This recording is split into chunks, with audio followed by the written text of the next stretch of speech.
Good morning and welcome to our special update on the Supreme Court ruling on prorogation. And well, the Supreme Court unanimously, all 11 justices have agreed that the decision to prorogue Parliament was unlawful and therefore Parliament has not been prorogued, it's still sitting. So MPs could be shuffling back this afternoon if they so choose. It's a massive blow to the government, Boris Johnson of course, so he's been deemed that he essentially was breaking the law when he advised the Queen to prorogue Parliament. So we're in constitutional uncharted territory for sure, but the Supreme Court was very, very deliberate and decisive on this, saying that they've always had the right to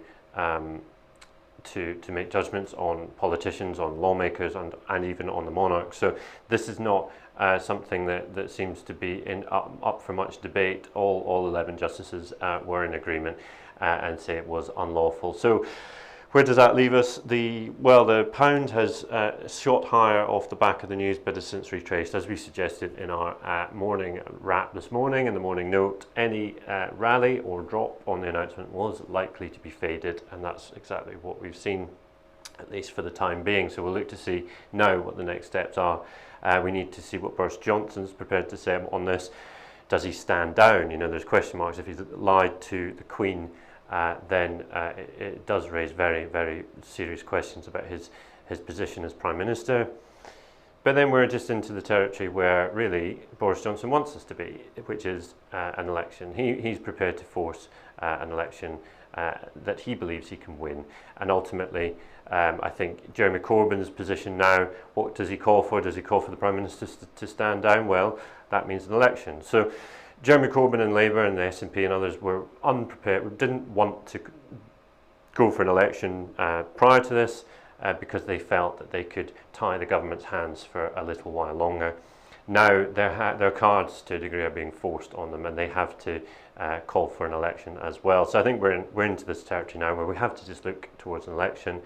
The delay to Brexit may well happen just for the purposes of carrying out the election, which now probably can't happen until November or even December.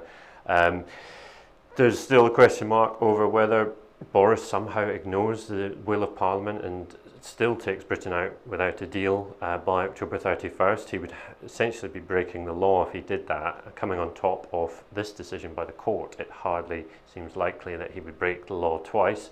And then the other option, the final option, which still doesn't get talked about enough, probably because it's so unlikely, and that's that we do get a deal by October 31st.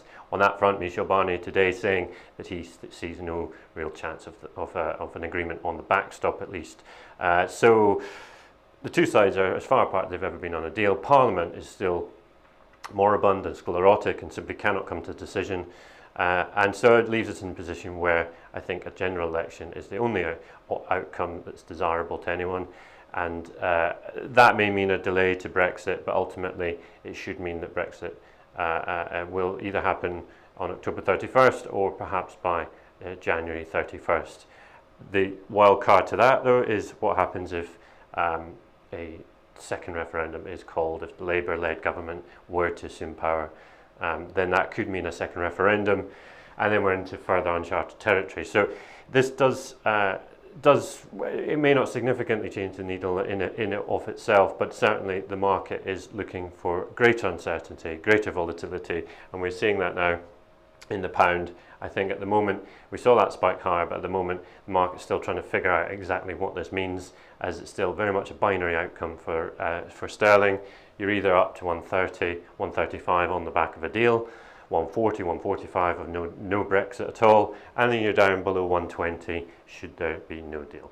So that's it for now. Supreme Court ruling against the government, and that's going to be the talking point for the rest of the day in the Forex markets. Thanks for watching.